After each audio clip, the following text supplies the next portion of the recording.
Welcome to Unsolicited Advice from a Seasoned Professor.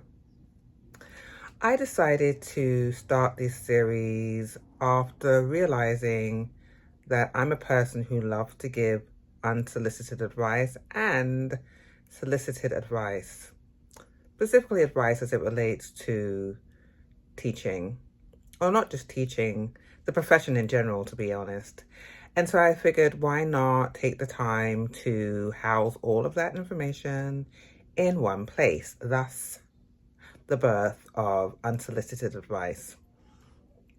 On this channel, I intend to cover a range of different topics, such as how to negotiate, how to advocate for yourself, whether that's how many days of the week you teach, or what days you teach, or what you teach. I'm going to cover the importance of mentoring. I'll talk about how to protect your time. We'll talk about workplace politics. We'll talk about all number of things as they relate to the teaching profession, specifically for academia. I really want to share what I've learned over the years with postdocs, right? Those who are still at the graduate level, as well as junior and mid-level career professionals in academia. I will have to say that I was pretty lucky to have a number of really, really good mentors. I really lucked out from graduate school, well, actually even before graduate school, but specifically in graduate school. I would not have made it without the support of Dr. Kelly and Dr. Jordan at Howard University, where I did both my master's and my PhD. They were such wonderful mentors to me, in addition to Dr. John Riley, who's passed away now, and so many others. And even my peers were great mentors for me as well. The great Dr. Dana Williams was a great mentor, Sharon Barnwell. These are people who are really in my corner. They were the cheerleaders who basically let me know I could do it. And for sure, were there moments where I had doubt? Yes. But without those mentors, there's no way I would have finished. And so I have really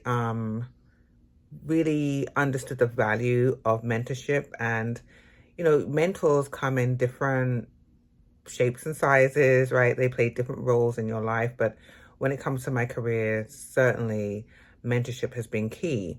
Now, mentorship typically is free, right? You don't have to pay for mentorship. If you're paying, it's called coaching.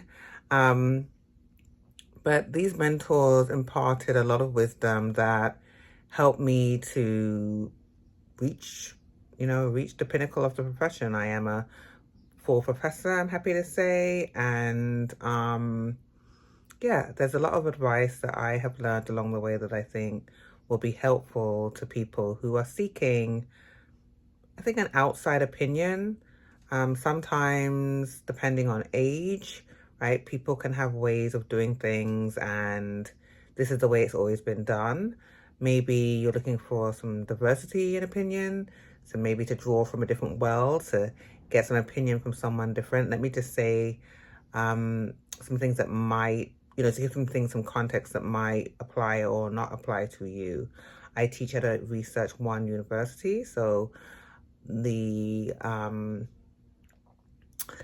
objective is a little bit different for me in terms of, or was a little bit different in terms of what's required in order to achieve promotion, first to the associate and then to full.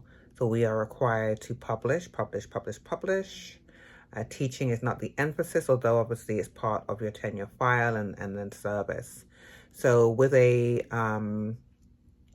heavy expectation to publish, we have less teaching. At my institution, we were only required, or are only required, to teach 2 classes. I started my tenure track position at my current university in 2000, and in the year 2000, and so I've been happily employed, gainfully employed at this institution for 24 long years. Kind of hard to believe, but yes, 24 years have passed. Prior to that, I was at the New School and for a brief time at New York City Tech. So I am New York based, which Phew, I was lucky. The job market at the time when I entered, I had some choice. And I have been living in New York for a long, long time via the UK, and I was just so thrilled to, secure positions in New York. And so I love it. I've been very fortunate. I definitely see teaching as a privilege. It's not easy to be a college professor as a Black woman. There are a lot of challenges that we go through. And so because I've been so blessed, I mean, I have put in a lot of hard work. Nothing has come easy, believe me.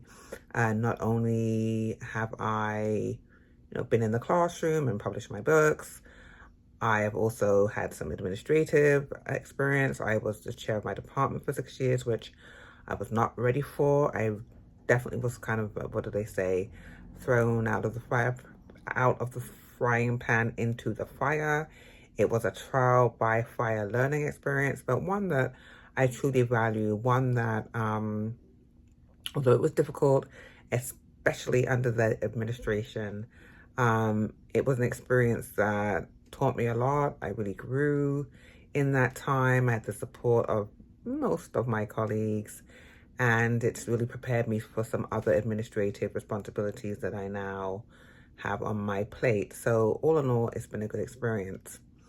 For those of you who are going to ride with me on this series, I'm going to keep the videos to about 10 minutes, so it won't hold up a lot of your time. And the idea is that you should watch the video, and then if the advice applies to you, great, and maybe you'll share it with somebody else. But really the point is to just draw from my many years of experience and hopefully inspire you, hopefully teach you some lessons along the way, hopefully answer some questions that you might have, hopefully motivate you. That's really what this is about. I think that we all have a responsibility to use our talents and to not just use them for our own advancement, but to pour into others. And so this is my way of doing so. I don't know if I'm going to be posting every week. Definitely within a month there should be a couple of videos that I'm going to. So I'm looking forward to making these videos. I think I'm going to also post on Substack, so I will let you know. You can check in the comment box for the email. And then if you like the videos, I'm hoping that you will give me a thumbs up, or that you will subscribe, and that you will engage. Let's use this platform to build a community. Let's share what we know and, help our colleagues survive this thing called academia. It is not easy. How I have survived for 24 years, I don't know. I think I have another 10 years left in the profession, maybe a little bit less. Definitely will continue teaching, working on my last academic project in terms of a book. It's the last book that I'm writing. Simply because I want to move into fiction, and I don't know, I have many more things to say, but I don't need to do them in a book. If anything, I'll just write articles after this last book. But I've written authored three books solo, and I have 2 edited collections and an edited journal. So I think I've done my part. Let's face it, the publishing industry these days, academic books and things don't sell as well as they used to, I guess, depending on the topic. So yeah, I think I'm kind of phasing out, and definitely want to do more work around mentoring and consulting and things like that. So this is my foray. This is my my gift to the professoriate. And again, this is just my own personal, drawing from my own personal experiences, and hopefully you enjoy what I have to offer. So see you next time. Take care.